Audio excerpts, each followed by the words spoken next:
Caros estudantes, faço este vídeo para vos dar o feedback do eFólio A de Introdução ao Ordenamento do Território, explicando um bocadinho o que é que se pretendia, qual era o objetivo em cada uma das alíneas. Portanto, neste eFólio o que se pretendia era um primeiro contacto com um dos instrumentos de gestão territorial mais importantes, que é o Plano Diretor Municipal. Portanto, o que eu solicitava é que cada um entrasse em contacto com a Câmara Municipal ou através da análise do Plano Diretor Municipal e do conhecimento que tem do Conselho em questão, e por isso solicitava que fosse o Conselho da vossa área de residência apenas por isso, porque seria aquele que teria mais conhecimento sobre. E que, no âmbito desse PDM, respondessem a 4 questões. Na primeira questão, pretendia que identificassem o município em questão, a data e publicação do Plano Diretor Municipal e onde é que ele se encontra acessível para consulta do público em geral. E esta pergunta valeria e vale 0,5 valores. Aqui a maior parte de vocês acertou, obviamente era só identificar o concelho e foram trabalhados diversos concelhos, passo aqui para exemplificar Santiago do Cacém, Sintra, Torres Vedras, Santa Maria, não é Santa Maria, mas o concelho na ilha de Santa Maria nos Açores, Porto, Silos, Lisboa, Almada, Amadora, etc. E que identificassem a data de publicação, porque obviamente os planos diretores municipais, como têm um regulamento, têm que ser publicados em Diário da República, que identificassem esse Diário da República e identificassem que eles estão disponíveis, que também é obrigatório por lei, no site da Câmara Municipal. Portanto, a maior parte de vocês acertou. Na linha 2, então, é que se perguntava e valia 1,5 valores para identificarem e explicarem resumidamente qual a abordagem metodológica associada ao Plano Diretor Municipal em análise e de que forma as vertentes do processo de planeamento foram aplicadas. Aqui, em termos da abordagem metodológica, a resposta mais correta é que, em princípio, os planos diretores municipais que se denominam de primeira geração, que são as primeiras versões dos planos diretores, eles são fundamentalmente de acordo com uma abordagem, obviamente, contemporânea, pós-guerra, mas de acordo com o modelo racionalista. Porquê? Porque o modelo racionalista é aquele que, de facto, na sua versão final é mais rígido, mas que a sua versão final é sobre a forma de um plano. O que tem vindo a acontecer nas revisões dos planos diretores municipais, nomeadamente daqueles de segunda geração e mais recentes que já estão de acordo com a nova lei publicada em 2015, é que possam ter uma abordagem mista entre o modelo ou a abordagem racionalista e a estratégica, mas nunca podem ser, alguns de vocês referiram, é uma abordagem estratégica, porque muitos dos PDMs já são mais flexíveis, mais adaptáveis, já têm uma preocupação na sua monitorização e de ouvir as partes interessadas, nomeadamente os residentes no próprio município, mas nunca pode ser uma abordagem unicamente estratégica, porque ela, devido à sua característica tão flexível e tão adaptável, nunca, na teoria, nunca se revê numa forma final de um plano.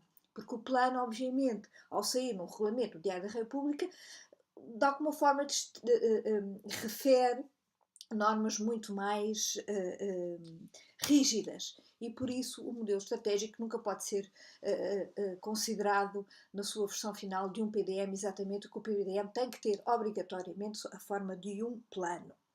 Portanto, o ideal da resposta seria uma mistura entre estas duas abordagens, também consoante o PDM que estávamos a falar, ou a versão, se é das versões iniciais ainda da década de 90, ou já mais recentemente, de acordo também com as normas mais recentes da legislação. Eu aqui chamo a atenção que até é obrigatório por lei, agora todos os PDMs, e já estou aqui a falar um bocadinho além do que era pedido no eFólio, e tendo em conta a matéria que estão agora a estudar, muitos deles já têm que, todos praticamente, têm que se regir sob as novas normas do Decreto-Lei que saiu em 2015. Quanto às vertentes, aqui a maior parte também de vocês identificou corretamente as vertentes, conforme aliás está no manual, mas que é fundamentalmente as três vertentes, a decisional, a técnica e a de desenho e imagem. E quero exemplificarem, no âmbito de todo o processo de planeamento, não do PDM específico em si, ou do regulamento que sai da Diário da República, mas do processo de planeamento, identificarem que obviamente tem que ter uma vertente em que há uma decisão política pelos decisores, há uma definição dos objetivos e da estratégia desse PDM. Depois a vertente técnica, que obviamente está toda associada a todos os estudos de caracterização sobre a área em análise, e por isso é sempre preciso uma vertente técnica para caracterizar as diferentes vertentes que são necessárias, desde a vertente económica, a demografia, até as vertentes das variáveis biofísicas, portanto, todo o processo que leva ao apoio e à caracterização do município em análise. E a outra vertente ainda de desenho e imagem, que obviamente que está associada, alguns de vocês referiram, que é aquela que achavam que estava menos visível no plano diretor municipal, mas na verdade quando ele sai sob a forma de regulamento, sai sobre as cartas, nomeadamente as principais do ordenamento do território e das condicionantes, e que isso obviamente requer a utilização de determinados softwares, normalmente através de sistemas de informação geográfica, que me permitem sobrepor toda a informação, verificar quais são as áreas urbanizáveis e não urbanizáveis, o tipo de solo,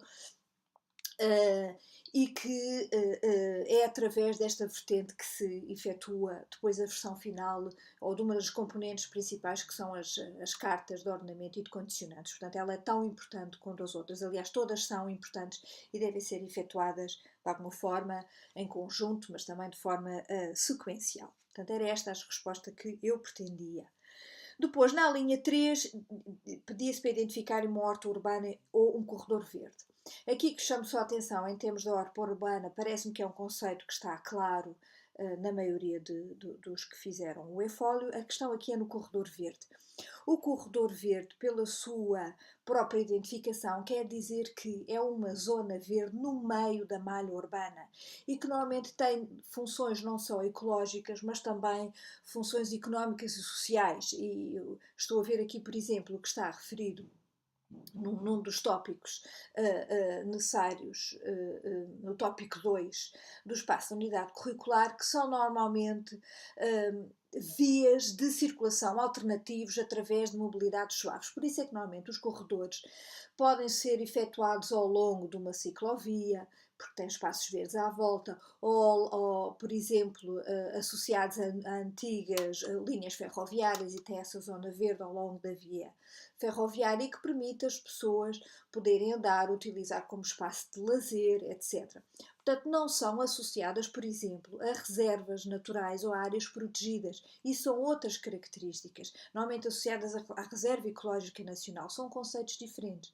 O corredor verde é uma área verde inserida no meio da malha urbana. Portanto, será bom saberem distinguir estes dois conceitos. Portanto, esta pergunta valia 1.5. Outra questão que também se pretendia é que identificassem essa horta urbana e essa zona verde e que referissem o seu enquadramento espacial, funções e atividades. Quando eu digo enquadramento espacial, é o que identificassem no âmbito do plano diretor municipal e da carta de ordenamento ou da carta de condicionantes, qual era a classificação que essa área tem dentro do plano diretor municipal. E alguns de vocês não o identificaram. Era para referir, por exemplo, se está identificada como uma reserva ecológica nacional ou como uma área urbanizável, mas que houve esta preocupação de criar uma zona verde. Era isso que eu queria que a identificassem dentro da carta de ordenamento ou na carta de condicionantes.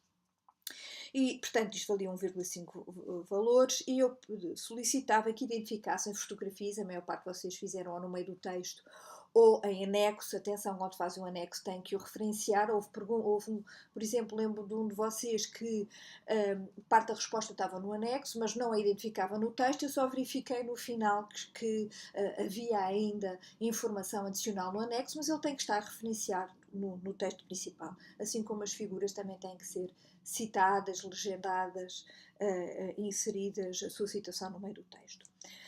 Por último, o que se pretendia era que indicassem, justificando uma medida fundamental que propusessem, se fossem vereadores na Câmara, para melhorar o ordenamento do território e desenvolvimento sustentável do Conselho. Aqui a maior parte de vocês, como conhecem o Conselho e sabem bem as suas necessidades, identificaram corretamente uma medida que vão desde, sei lá, a criação de novas ciclovias ou alargamento das que existem, alargamento das zonas verdes, a melhoria dos equipamentos, foram identificados diversos exemplos. E eu aqui só queria dizer que um ou dois de vocês não identificaram ou foram para pormenores que foram um bocadinho para além do conceito de ordenamento do território. E foram para questões muito específicas, como por exemplo melhorar os edifícios dentro de uma escola. Claro que isso sai um bocadinho porque o ordenamento já define os equipamentos que lá existem, que é a escola.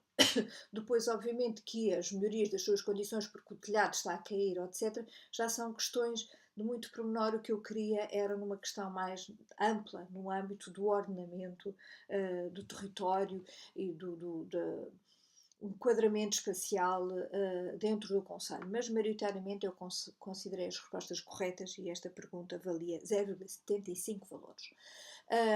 De qualquer forma, muitos parabéns pelos trabalhos desenvolvidos. Vejam bem o comentário individual que dei a cada um e se sentirem que ainda não estão esclarecidos, quer por este vídeo, quer pelo comentário individual, por favor, não hesitem em contactar-me e colocar as questões que acharem necessárias.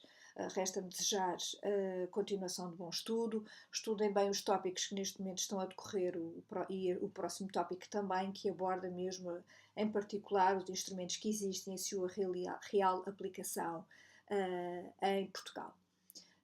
Já sabem, estou assim disponível para o que necessitarem ao longo desta unidade curricular e continuação de bom trabalho.